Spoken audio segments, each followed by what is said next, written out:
Okay, this is Rob with Ewot Energy Plus, and I'm going to demonstrate just a little 2-minute video quick of the new remote actuation we have for our Ewot system. So we'll do that quick.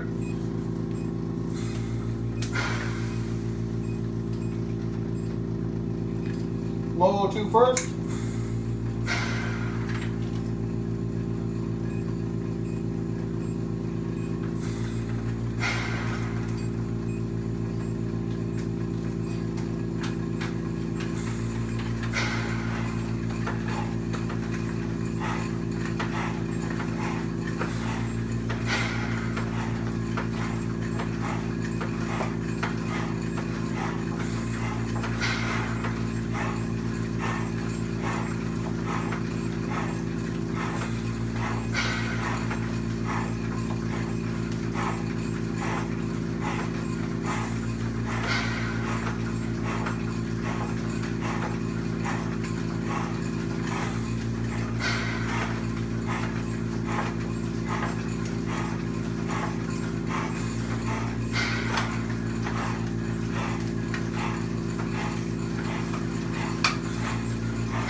That's 2 minutes between high and low oxygen. Starting off with low O2, we did 60 seconds on that, then 60 seconds on high O2. My stats were able to drop.